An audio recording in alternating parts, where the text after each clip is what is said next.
All right, what is going on, everybody? Welcome back to another video, another WNBA video.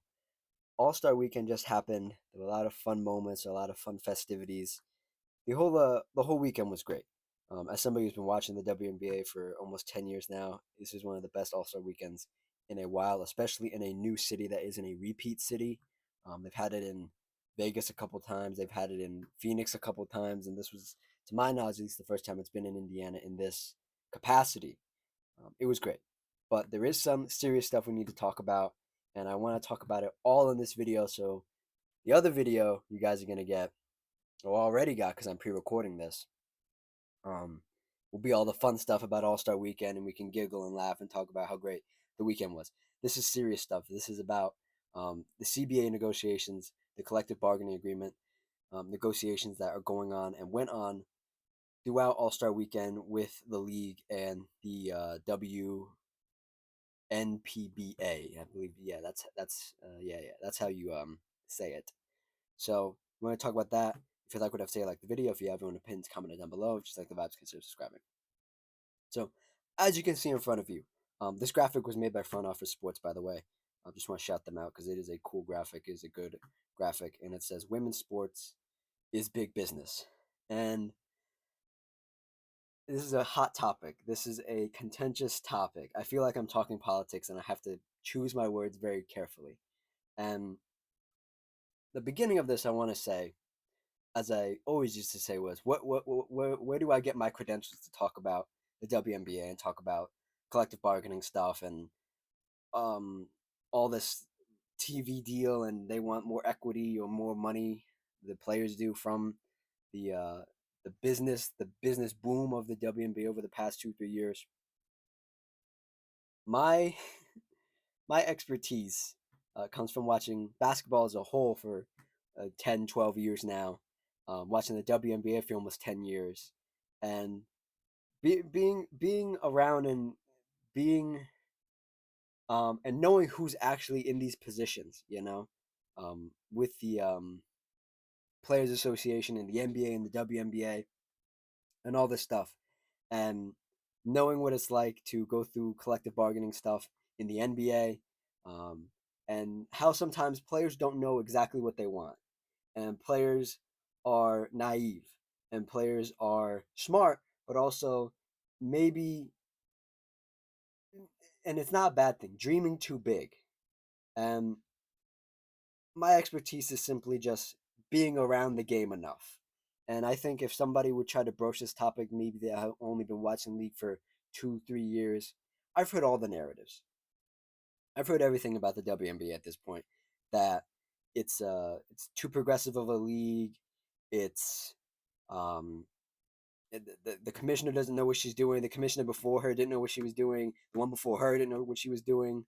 Um, that the WNBA is hemorrhaging money. They lose money more than they have gained money, versus the last couple years where they've actually gained some money. The NBA finances the league. I've heard it all. I know all the narratives. I know all the stuff, and I'm not foolish and I'm not stupid. Um, and I'm gonna do my best here to try to um, broach this topic because it is important. I think just talking about it is important. Just going out there and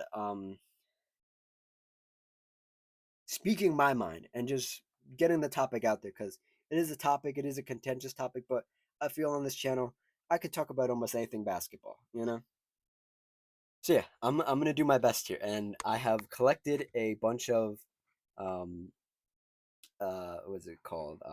I guess you could say, like, for lack of a better term, just information and everything to help this video along. And one of the biggest things I saw from this past weekend was from a user on Twitter, Andrew Derkowitz, I believe. It's at a Duke MN on Twitter, and he did all the legwork on this. I want to shout him out because I would never be able to do these numbers. These numbers would make me have a headache for like a week. I'm gonna read through. There's three sections here, and I'm gonna read through um, them piece by piece. We'll talk about it. Read another piece, talk about it, so on and so forth. And then at the end of the video, we will or some throughout the course of the video after that, we will get into some other stuff that was said and stuff that was going on. Um, First and foremost, at the All Star game, actually at the All Star game, um, it was reported that the WNBA and the and the league office met, and they tried to figure out this collective bargaining agreement. Nothing came of it. They the WNBA players felt a little disrespected, and they were staying their ground. Um, and that happening, the players came out, everybody wearing these T-shirts, and I'll probably have a picture of somebody wearing it as a thumbnail, so you probably already saw the picture. But the shirt read, it's an all black shirt. It has the WNBA logo on it, and in big letters it says, "Pay us what you owe us." All the players wore it. All from both teams wore the T-shirt, and it was. I wasn't shaken by it, but I was like, "Oh, that's okay, sure, yeah." It's like protesting, getting it out there. I mean, if it's visible, people are gonna talk about it, right? But that all happened. They played the game again. We'll talk about that in another video. Um, Let me get into this tweet from Andrew here. So, just so we all have the same information and the same knowledge, and he said at the end of this tweet, um, just as a disclaimer, he said, "I'm 95% sure my math is right. I used the old TV deals to figure out the percentages of what the new one could look like. Um, I only took college algebra 1." So if any of these numbers are wrong, don't come at me. Go at Andrew on Twitter. um, let's get in. The tweet starts and it says the WNBA players currently receive just 9.3% of the league's revenue. This includes ticket sales, merch, TV deals. For reference, their male counterparts in the NBA receive 50% flat. This resulted in their salary cap being set at just, what is this? $1,500,000 for this year. Less than half of NBA player who's in his later stages of his career, Joe Ingles, who's at 3.6 million. In theory, if they receive an even 40 of the league's revenue, that salary cap would hit. The salary cap would be $6.4 million. That increase would mean roster expansion could occur. Players could theoretically still make 3 times their current salary, and the owners would still bring in 60% of the revenue. Now, to put that into perspective, that still means an entire WNBA roster would be paid less than Timberwolves guard who just got drafted last year, the year before, Rob Dillingham, who will make 6.5 million. So Andrew here is just setting the basis for what 40% of the league's revenue could look like and the effect it has on the cap, and how it's not even like, if you put it in that perspective of like single NBA player contracts versus like a whole league's spending budget, quote unquote, because that's what the cap is. This is how much you can spend before you go over it, um, on a team, per team, essentially, um, is crazy. That's actually crazy. And this tweet, I just want to say, opened my eyes a little bit, because I'm one of these people that like, you always hear these numbers, and the numbers are always fudged. They always come from like a big news network that you really shouldn't trust, and like people fudge numbers all the time in these sort of negotiations, and it's a contentious time to be a WNBA player and have to go against the league office who you have felt has gypped you every collective bargaining agreement thus far, and this is the one time maybe that you could actually make some money and make a difference for the next 4 or 5 years for the players that come in, and then maybe after that it's not as good, but this is the one window in the mid to late 2020s where you could make some real bread. um he goes on to say, now yes, the WNBA did lose $40 million in 2024, but this is in large part due to the TV deals they are currently signed to, which go until 2026, roughly $45 million annually to $200 million annually. So he's saying they've lost 40 million last year, 2024, and the TV deal money is anywhere between 45 and 200 million. So I'm personally, I'm gonna say anywhere between, like, more realistically, like 50 million to 100 million. So somewhere in that ballpark, I think to me that rings more sense. I'm considering I know who their who the WNBA works with when they do these TV rights and everything. And the TV rights are completely separate from the NBA. The NBA has their own thing they're doing, and the WNBA does their own thing they're doing. So it's not collective like that. They don't work in tandem like that. Um, and he goes on. This will result in essence, in essence, this will result in these result twice. The league making more money overnight from losing 40 million to a net gain of 150 million just on the TV deals alone. Um, Even if the game and ticket sales were to stop growing and the merch stops selling, it would still be in the green. The current CBA would amount to players going from 1.5 million in salary cap to just 40 million, or 4 million, pardon me. A substantial raise, however, it would cost the league just 2.5 million out of that 115 million in TV profits. Yeah, I mean, that makes sense. Yeah. If players got 40%, that's just 17 million, close to 17 million as a salary cap, an 11-time raise over the current salary, and still in the grand scheme of things, less than one. Again, he's using Timberwolves players here. Jaden McDaniels, 24 million. Interesting. And the last bit here is that the league is built on players, whether you're Caitlin Clark, Asia Wilson, Nafisa Collier, they deserve to get the bigger slice of the pie from the work they all have put in, and as the revenue grows, they should as well. The WNBA players are not asking to be paid dollar for dollar what NBA players make from, but from what I understand, they just want a fair share of the revenue. And then he said, let's enjoy some hoops. He tweeted this out pre the All Star game. So now that we all have the same numbers and the same facts, um, where do I stand on this as a fan of the game? I think when somebody as smart as Andrew here has broken it down, um, it makes a lot more sense because when you when you input the NBA players into it, when you say, well, the whole league and the whole team, or league team, whatever, team by team basis, only has a cap hold of this, of that, of one NBA player, it sort of put things in perspective where they aren't asking for individual players to be paid 20 million, $10 million. They're just asking for the whole team and for everybody to be given a bigger piece of the pie, as he said, and for the growth to be not incremental but a huge jump, but the league could sustain it. And I think that's okay. I think in past years when we were building up to this year, the the word on the street was that people were just like, it was just a negative connotation that these players wanted to be paid equally as NBA players. And the quote would always be, the league loses money and you don't, um the what's it called, the product isn't good enough.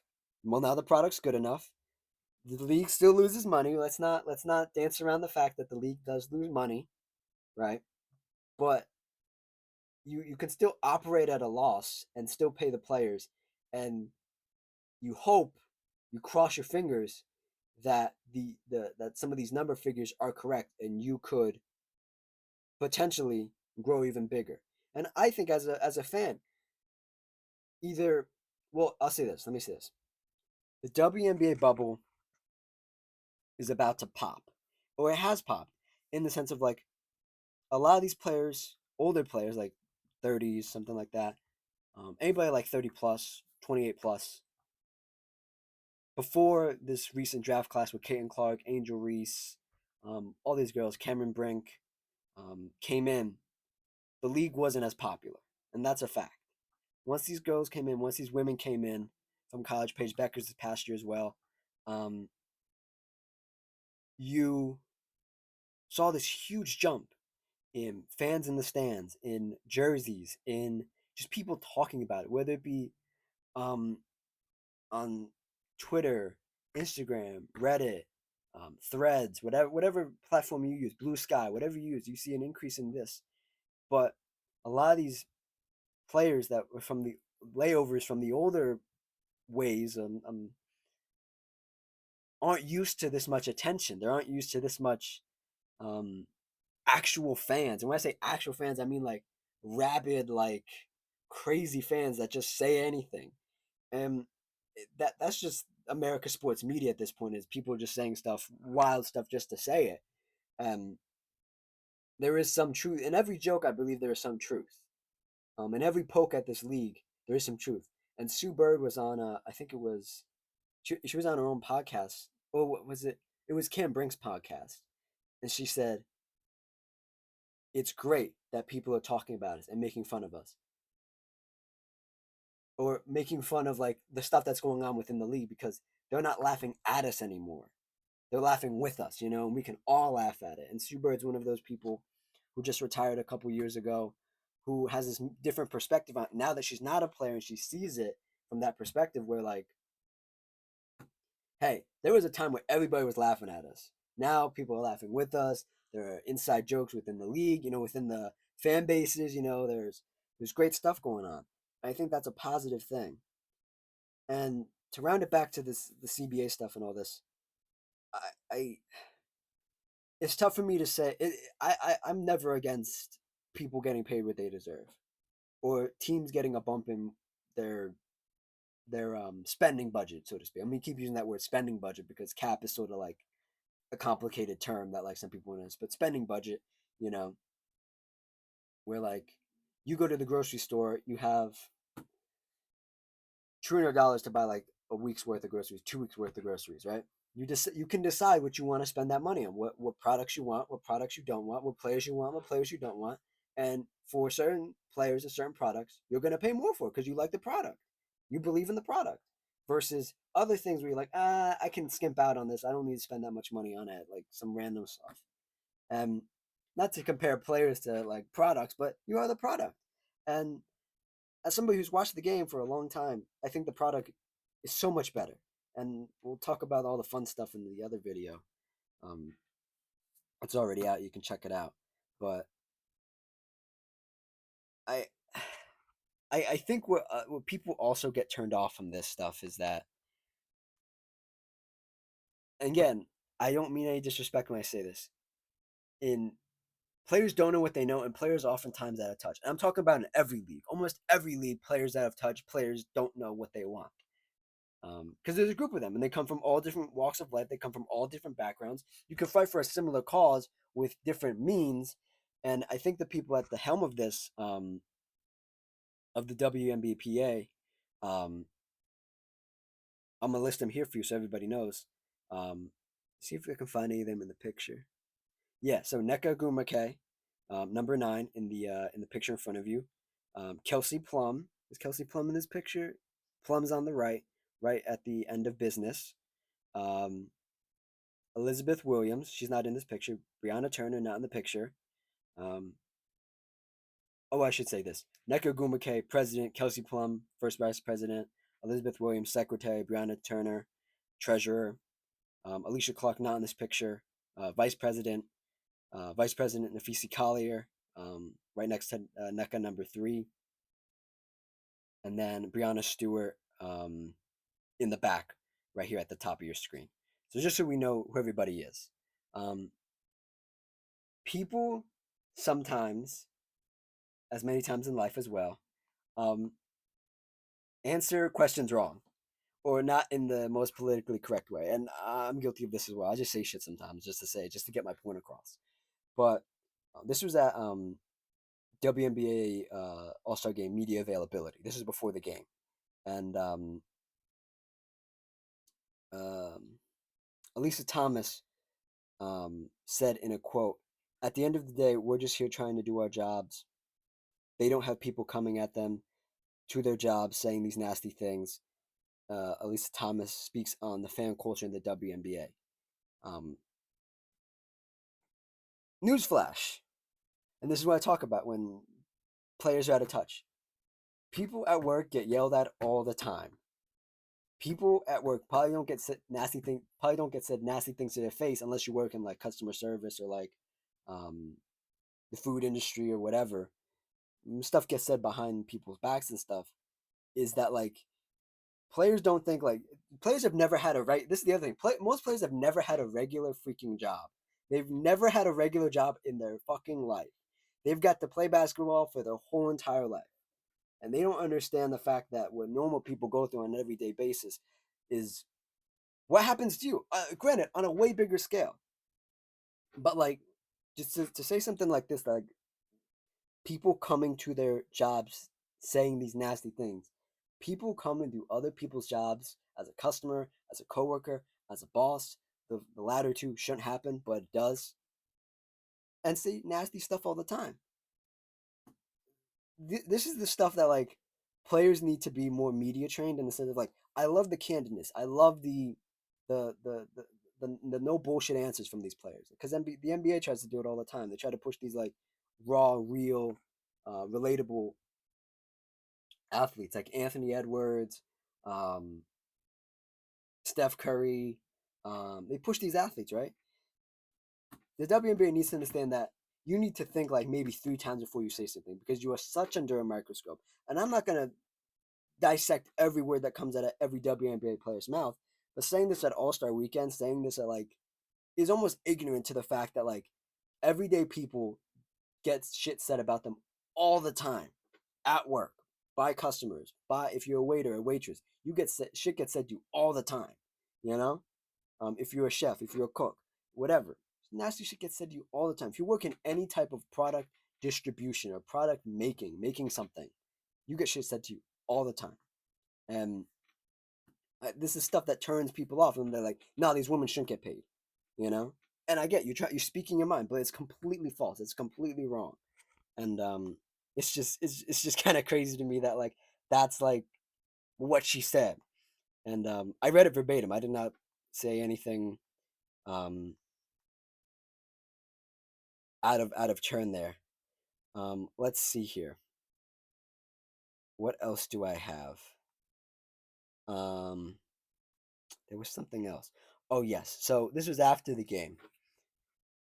Well, there are two things after the game, and we'll talk about those. Kelsey Plum, um, first vice president, um, said in post game when she was asked about the collective bargaining agreement stuff, um, she said nobody from Team Caitlin Clark went to the any of the meetings for the collective bargaining agreement, and this is a huge violation of trust. This is a huge violation of um, I think, and I'm a Kelsey Plum fan. I've known Kelsey Plum. I've been a fan of Kelsey Plum for many, many years now, and she's always in hot water. She has a knack of saying things, getting to the point. Again, saying things straightforward and candidly, but also like she's gonna be asked about this in a week and have to double down on it. Um, Team Clark consisted of Caitlin Clark, Aaliyah Boston, Sonia Citron, Sabrina Ionescu, Kiki Ariafin, Brianna Jones, Kelsey Mitchell, Brittany Sykes, Kayla Thornton, Gabby Williams, Asia Wilson, Jackie Young. So you're telling me all these players didn't show up, right? You're telling me all these players didn't show up. And you're throwing them under the bus. And you might not have meant it as throwing them under the bus. But again, this is America's sports media, the main media, like the big media companies will run with this stuff and say, like, and I'm gonna say it, and I'm gonna sound like an ass, but it's true. The biggest thing about women wanting more money and women wanting more things is that women don't want to see other women win, and they will take every opportunity, whether they mean it or not, to be snarky, to undercut the next person, and just say stuff that, like, again, I love the candidness, I love the openness, I love all that stuff. You need to pick your words a little better because people will run with this stuff, and I'm not going to run with it. I'm just bringing it up because it's something that happened and something that's related to the collective bargaining agreement and All Star Weekend, all this more serious stuff that I want to get to. Um, it's not a good look. It's not a good look. Um, when I hear Kelsey say this stuff, I know what she means. Like she's saying it jokingly, like haha, nobody showed up, from their team. And there's a picture of like a bunch of people in the elevator going up to the collective bargaining agreement, and there's a lot of people in there. Um, it's just it's like you're trying to be funny, you're trying to be open and candid, but at the same time, it's like when you're in this situation, when you're going through these um, discussions and negotiations with the bigger powers that be, that is the WNBA front office and like the owners and Kathy Engelbert, the commissioner, you have to be very careful because they can point to and say, "Well, you guys don't agree on this. You guys don't want this. You guys, there are things there are things that just should be left unsaid." And the last thing here about the more serious stuff of All Star Weekend is that Sabrina Ionescu said, um, New York Liberty guard and WNBA champion said after the 20-point blowout in the WNBA All Star game, Sabrina Ionescu says it's time for a longer break. Players need the rest. The Liberty Star said, and I have a further quote here. Um, she went on and she also said, the All Star game would have been more competitive if there were longer breaks before the regular season resumes. Games resume on Tuesday. So this video is up on Tuesday, by the way. If you're watching this, hello, welcome to Tuesday. Um, games are tonight. Um, I want to say this, and it's been bugging me, and I've said this in other videos too, and I'll try to give you all the short version of it. Is that like, with more money, with more pay, with more roster spots, with more games, the most amount of games ever been played in WNBA season this year, 44. Um, you're not going to be afforded that luxury. And this is the thing also about the bargaining agreement is that there has to be some give and take. You want me to pay you more. You want me to give you all these things. You have to give me more games. I have to get more. If I'm somebody in the league office, you have to give me more. I know you've given me a lot already, and we're gonna give you something back and be nice, but you're gonna have to play more games. We're gonna do a better job of trying to schedule these things because these players again feel so entitled and some of them worked very hard. Some of them have been in the league 10 years. Players like Brianna Stewart, Kale McBride, um, let me see here. Skylar Diggins, Neka Agumake, Elisa Thomas, Brittany Sykes. I'm just going through the All Star team. Um, there were times where they played 30 games, where they played almost 30 games. Now it's 44. And you have to understand that there's going to be some give and pull in this where, hey, we're going to try to do our best. And the NBA hasn't even figured this out where you can try to mitigate back to backs, but they're going to happen. And the thing about it is, there is never going to be a perfect world where we give you more money, we give you more of this, more roster spots, more security, this and that, and you don't give us more games. You don't give us more of you, because that's the nature of business. Is that there's not a world in which you do nothing and get everything. You need to do something, continue to do something, continue to move the product along, and that's the other thing about this. Where I was talking about the bubble earlier, the hypothetical bubble where there's going to be more eyes. There's going to be more people, hopefully. There's going to be more people at the games. You're going to be able to fill out NBA arenas consistently, not just when Caitlin Clark, Paige Beckers come to town. When every team comes to town, maybe not the worst teams in the league, but the more competitive teams come to town, you're going to play more games. And there is no actual evidence, and I've said this many times on many other platforms, there is no physical evidence that more rest equals um, injury prevention. There's no proof. Whatever anybody tells you, there is no proof. Now, granted, I think All Star Weekend is the exception. I think you should at least have 5 days off after the All Star game. At least 5 days, at least, because you've earned it. You've played half the season, um, and you weren't if you were an All Star, you played in the game. You were at the festivities. You deserve a break. I believe that. But in the course of the season, you're going to need to me more, right? And there's the other thing about the WNBA and the time period that's in. If the season runs longer, you start running into end of season baseball, postseason baseball, beginning of NFL stuff, um, and that's a hard thing to sell, because I will say this: even the NBA tries their utmost, their best to try to avoid the NFL because they know the NFL is the biggest, one of the biggest, um, what's it called, giants in American sports, and you cannot go up against football. So there's going to need to be some give and pull. There's going to be need stuff moved around, um, and there's also the Olympic year stuff, which is a whole nother uh, thing. But there's a lot of things that need to be figured out by a lot smarter people than me. But at the end of the day, I think something we can all learn from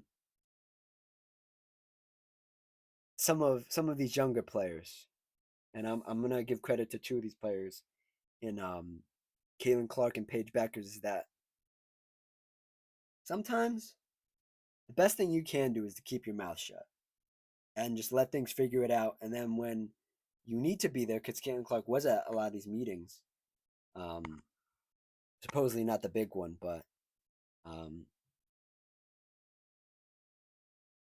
flex your power when you need to, and sort of just go along with what needs to be going along with, and then when it comes time to really flex your power, use your power. Because Paige Beckers has done that even when she dating back to her college days. Caitlin Clark is using that muscle now to do that, and I think the old guard and the new guard of the WNBA is so different, but so similar in the sense of they all working towards the same goal, which is a very positive thing. But the means of doing it is a little different, and I think that's even a difference in generational things where these WNBA players, again, the ones I listed, Skylar Diggins, NECA, Brianna Stewart, Elisa Thomas, um, all these women, Nafisa Collier, um, sort of have a more head-on approach about it versus like Caitlin Clark and these other girls, other women are more like nonchalant about it, more just going through the motions of it, and they understand the business of like we need to just get the negotiations done versus plastering it on a t-shirt, which isn't a bad thing, I'm not saying, but plastering on a t-shirt, saying these things that um, sort of turn away fans, turn away people, turn away and give people the opportunity to talk shit about the league when the league is heading in one of the most positive directions it probably could. Um, so yeah, that's it. That's the serious WNBA All Star Weekend video and collective bargaining talk. Um, from whatever they just want to try to get it done by October of next year, of this year. So if they can get that done, it's literally just July. We got July, August, September, October. You got 2 more months to really work this stuff out. And I haven't said the word. I'll say it now at the end of the video. If nothing gets done, there will be a lockout, and a lockout is the worst thing that could happen for both sides. So let's hope we don't get there. Um, that's it. That's the video. Like, comment, subscribe, all that good stuff. Check out all the fun stuff WNBA All Star Weekend in the top right corner. I'll put a card. You can click it. It'll take you right to it. And I will see you all next time. Cheers.